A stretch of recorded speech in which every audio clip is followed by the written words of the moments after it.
Satu. Aku ready sebentar.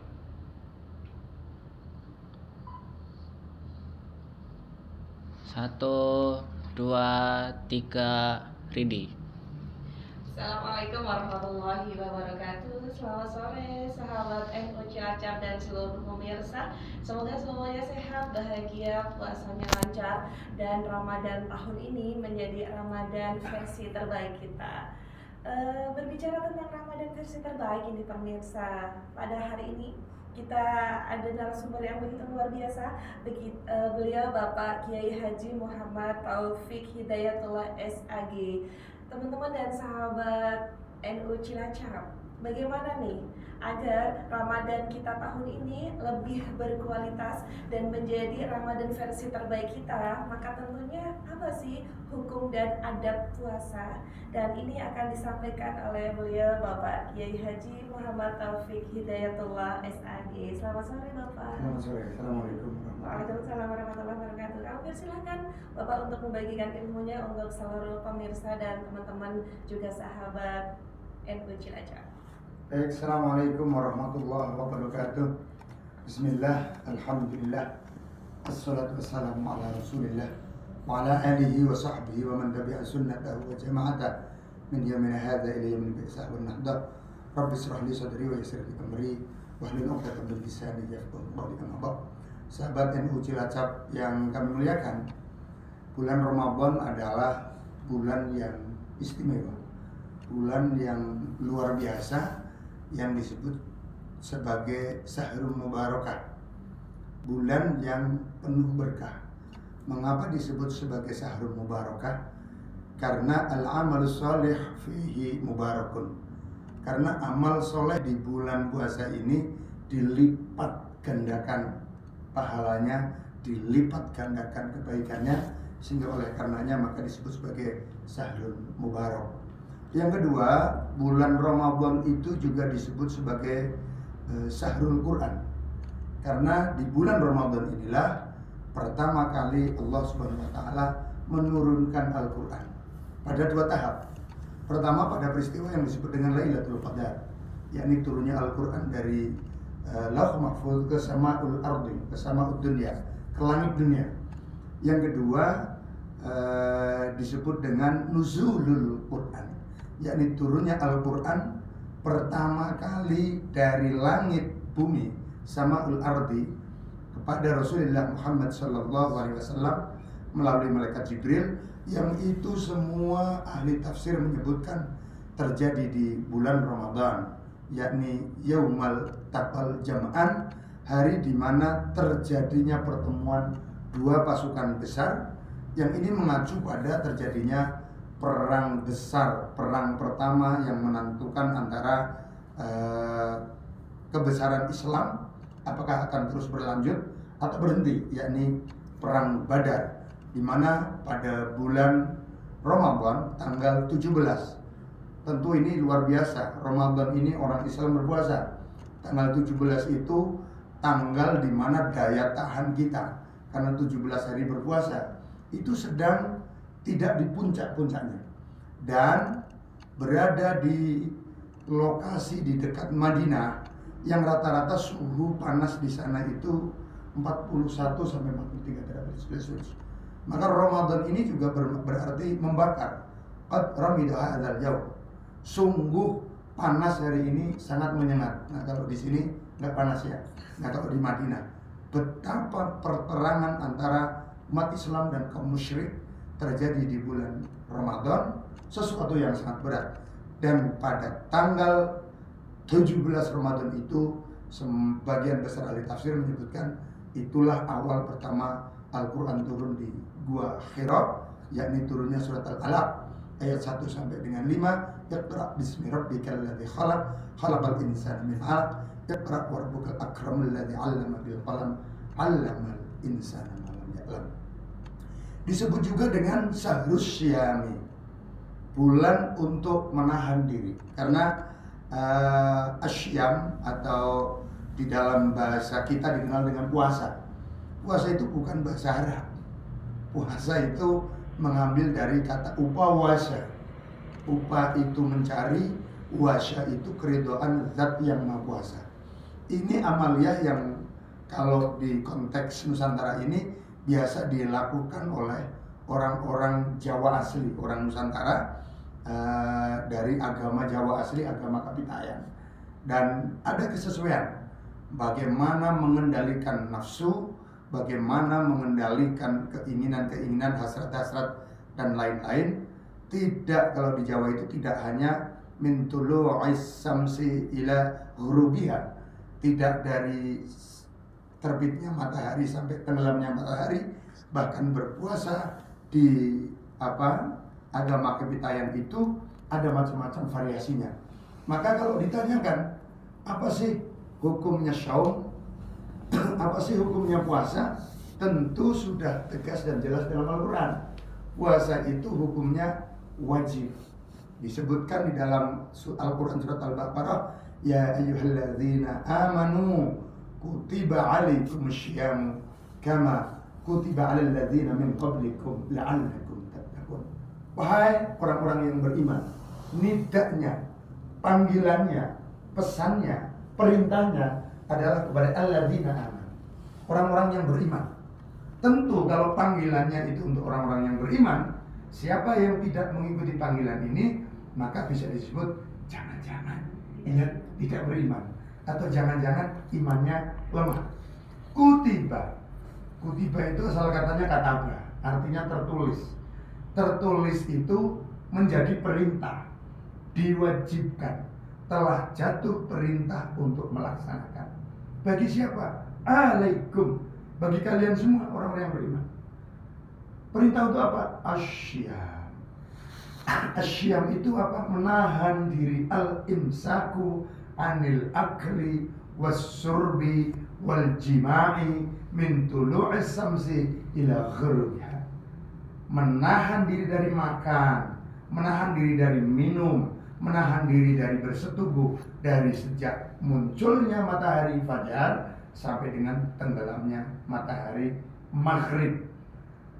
Kama kutiba 'alal ladzina min qablikum, sebagaimana telah diwajibkan kepada umat-umat terdahulu. Frase ini menegaskan bahwa puasa itu tidak hanya kewajiban bagi orang Islam, bagi umat Rasulullah Muhammad sallallahu alaihi wasallam.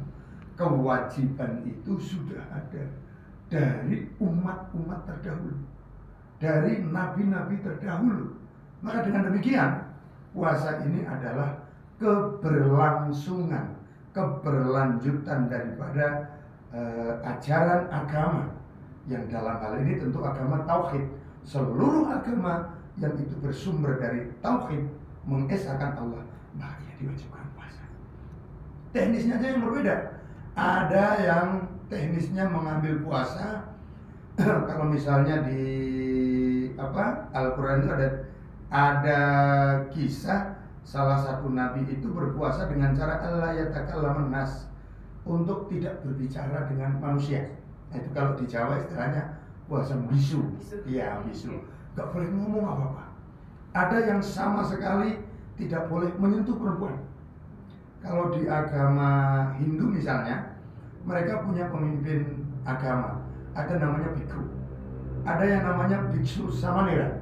Samanera itu pembantu biksu, katakanlah. Biksu itu memiliki pantangan sepanjang hayat. Tidak boleh pakai pakaian yang dijahit. Itu pantangan. Pantangan berarti puasa. Imsak. Tidak boleh makan yang bernyawa, daging, telur, susu, tidak boleh. Tidak boleh meminta-minta kepada sesama manusia. Pantangan sepanjang tahun. Tidak boleh tidur nyaman di kasur. Tidak boleh makan enak, kekenyangan. Wah, banyak sekali pantangan mereka. Tidak boleh menyentuh perempuan. Bahkan ada yang dulunya berkeluarga, karena dia memilih untuk menjadi pelayan Tuhan, menjadi biksu, menjadi samanera, keluarganya ditinggal. Kalau di tradisi agama Yahudi ada rahbaniyun, orang-orang yang menyerahkan seluruh waktunya, seluruh hidupnya, seluruh kebaikannya untuk semata-mata Tuhan. Kalau di agama Kristiani, di agama Katolik itu ada istilah pastor. Mereka juga meninggalkan istri, anak, keluarga. Keduniaan ditinggal semuanya murni untuk Tuhan mereka, Tuhan versi mereka. Tentu kalau bicara agama Syafawi, Tuhan itu ya Allah. Nah, umat Islam itu enak puasanya. Dia hanya mulai dari subuh sampai dengan maghrib. Yang kedua, dia tetap boleh bicara. Yang penting bicaranya ditahan, yang baik-baik saja. Falyaqul khairan aw liyasmut. Bicara yang baiklah. Kalau nggak bisa, diam. Boleh berjima, bersetubuh dengan istrinya, tapi kalau malam hari. Kalau siang nggak boleh, hanya siang saja. Boleh makan, boleh minum, tapi malam hari. Yang penting siangnya tidak. Inilah sebenarnya. Jadi kalau sahabat-sahabat ulama muda mengatakan puasa berat, nggak berat puasa kita, ringan. Boleh makan telur, makan daging, makan apa saja boleh, tapi malam hari. Sementara kalau di syariat agama-agama lain ada yang prakteknya seperti itu. Di Jawa puasa ngalong, nggak boleh tidur di malam hari seperti kalong. Nah kalau kita ngalongnya ya mengurangi makannya jadi sedikit, yang mestinya 24 jam mungkin setiap waktu makan, mengurangi makan, mengurangi tidur karena waktunya digunakan untuk qiyamul lail, ibadah. Mengkama ramadhana imanan wa ihtisaban ghufira lahu ma taqaddama min dzambi. Siapa saja yang qoma itu artinya berdiri, tetapi berdiri itu maknanya adalah qiyamul lail min Ramadan. Siapa saja yang malam bulan Ramadan menggunakan waktunya untuk sholat qiyamul lail, maka akan diampuni dosa-dosanya yang sudah terlewat. Kembali ke hukumnya tentu kutiba, telah diwajibkan. Wajib bagi siapa? Bagi orang-orang yang beriman. Terus bagaimana adabnya, tata caranya orang berpuasa? Sekali lagi, karena puasa kita mohon maaf, cenderung lebih ringan dibanding dengan puasa umat terdahulu. Yang penting antara maghrib, antara subuh, tulu as-samsi, fajar, ila ghurubiya, sampai tenggelam matahari. Dan kita bersyukur Mbak, puasa di Indonesia itu paling lama 12 jam. Bayangkan puasa di Skandinavia yang malamnya cuma 4 jam. Iya. Ada yang malamnya cuma 2 jam, ada yang malamnya 8 jam. Kita ringan, bahkan dibanding dengan puasanya orang-orang Islam di Mekah, di Madinah yang suhunya tinggi seperti itu, berat sekali. Tapi kita di Indonesia alhamdulillah, karena kita dilalui oleh garis khatulistiwa, malam kita tertib 12 jam katakanlah, siangnya 12 jam. Kalau toh panas, tidak terlalu panas. Kalau toh dingin, tidak terlalu dingin. Maka di waktu siang kita berpuasa, tentu kita mesti menahan diri. Jadi Imam Ghazali itu mengibaratkan tingkatan puasa itu ada 3 tingkatan. Pertama, shaum awam.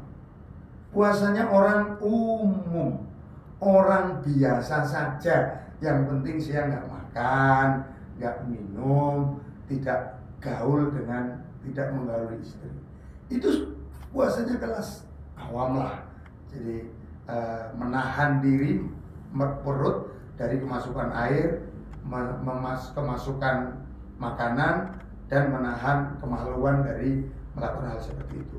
Ada tingkat yang kedua, yakni puasa tingkat khusus, spesial.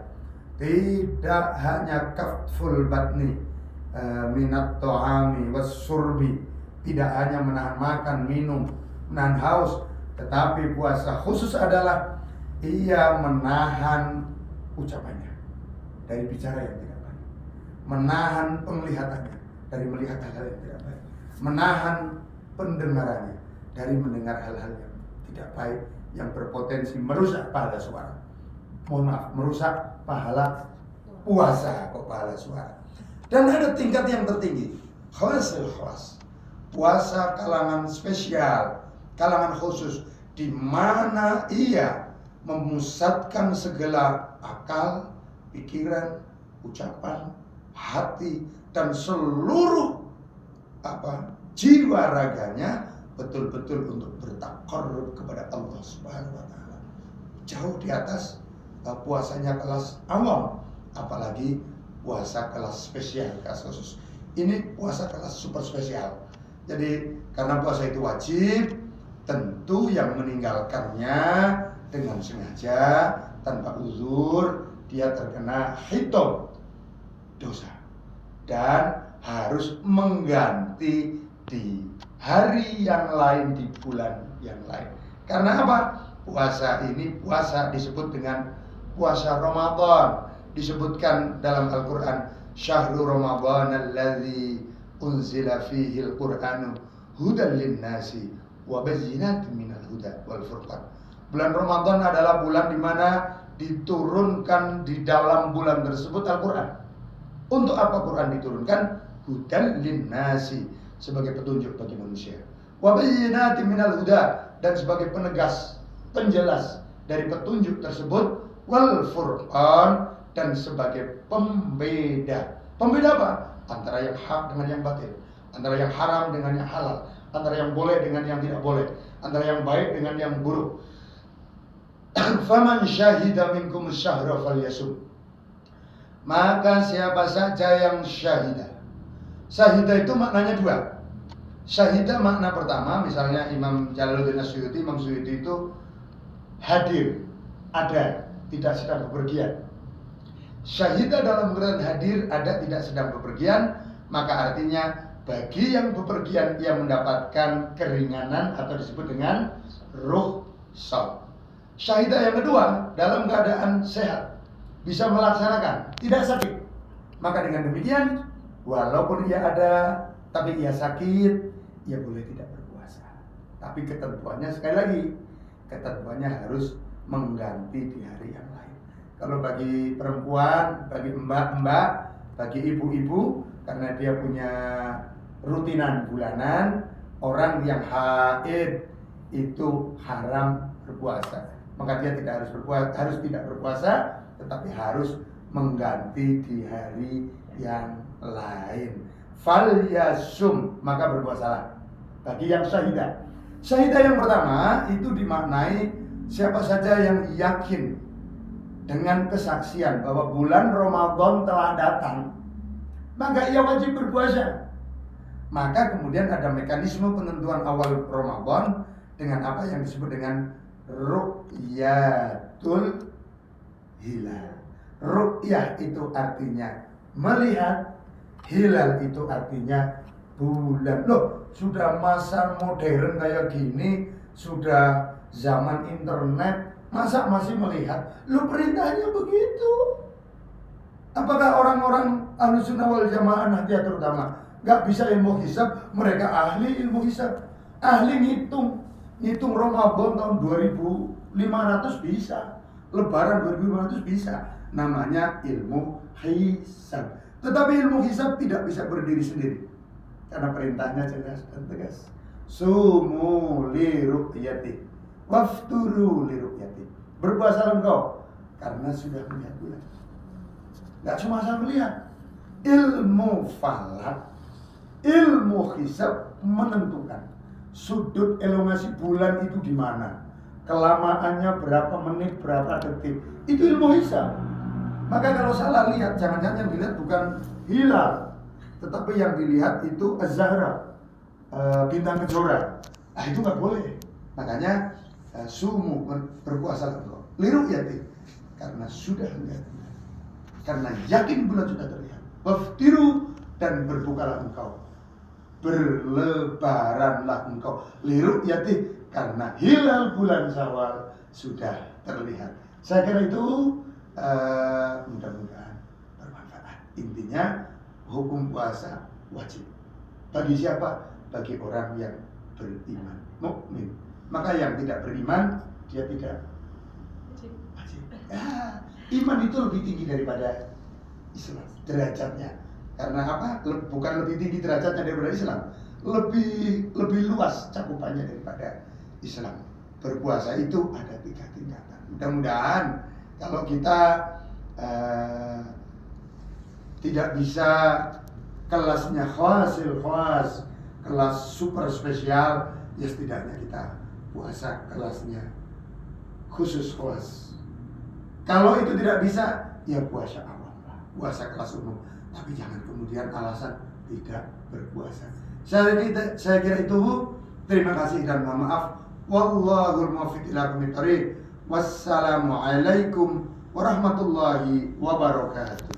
Waalaikumsalam warahmatullahi wabarakatuh. Bapak Kiai Haji Muhammad Taufik Hidayatullah SAG. Sahabat dan seluruh pemirsa, bagaimana sudah lebih mantap hati kita untuk mewujudkan Ramadan tahun ini menjadi Ramadan versi terbaik kita. Allah kita, Tuhan semesta alam begitu maha baik. Yuk niatkan agar tahun ini menjadi Ramadan terbaik versi kita, maka selanjutnya Dia akan menuntun kita untuk melakukan itu. Terima kasih, salam vibes positif dan sampai bertemu lagi di episode selanjutnya.